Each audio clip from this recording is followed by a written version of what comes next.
Turning our attention now to the Somali-born congresswoman who's at the dead center of the raging turmoil, which is destroying her home state of Minnesota, and the growing legion of critics who argue she's a major part of the problem.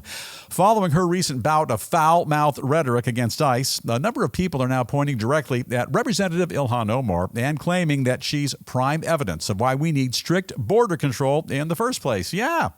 According to one Fox analyst, the congresswoman has now morphed into the perfect poster child for why our country needs to shut down our borders completely and immediately stop importing people from third world countries who have no respect for our nation, our laws, our people, and enforce them.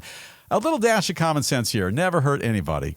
And furthermore, after Omar used a disparaging curse word to describe the U.S. in one of her recent rants, Republican Senator Mike Lee of Utah completely appalled, saying no member of Congress should ever refer to our country that way. The senator then inquires as to what the penalty should be for saying such a thing. And in reply, billionaire Elon Musk basically accuses Omar of committing treason. And last I checked, it's a pretty serious charge, not exactly what you'd call a misdemeanor. In the meantime, one former congressman who served for a while with Omar on Capitol Hill claims that she has no love whatsoever for the United States and that her only priorities have always been the Somali community in Minnesota. Unfortunately, taking it a step further, he accuses Omar of being an immigrant who actually harbors deep-seated ill will toward our country, saying that he always referred to her in Washington as the enemy within. For her part, Omar firmly standing her ground and not backing down one iota. I don't even know what an iota is, but she's not backing down one iota. Says there's no modern precedent for the level of overreach, violence, and lawlessness which is currently being carried out in the name of immigration enforcement. She said that, did she?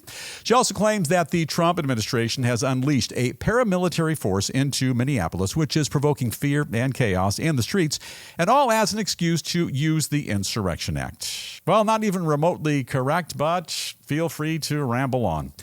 Additionally, she's now accusing the Department of Homeland Security of spreading a whole bunch of lies and propaganda when it comes to their reported arrest of more than 10,000 criminal illegal aliens in the Twin Cities area.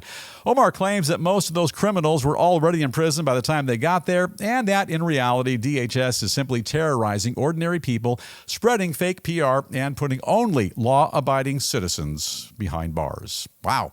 A final thought, and this is the News Roundup Lowdown. And here's the way I see it. For someone to come here from a third world country, also called a developing country, obtain U.S. citizenship, score a high-paying government job, and then go on to curse the very country which has afforded her so much opportunity, that's just downright filthy. It's filthy and it's stomach-churning. It's abundantly clear that Omar thrives on chaos, illegal immigration, sanctuary cities, unchecked crime as well, and by now everyone knows about the phenomenal amount of fraud which has made her state front-page news over the past several weeks and maybe longer. But you would do well to remember that just like that state's governor, she claims it, she knew nothing.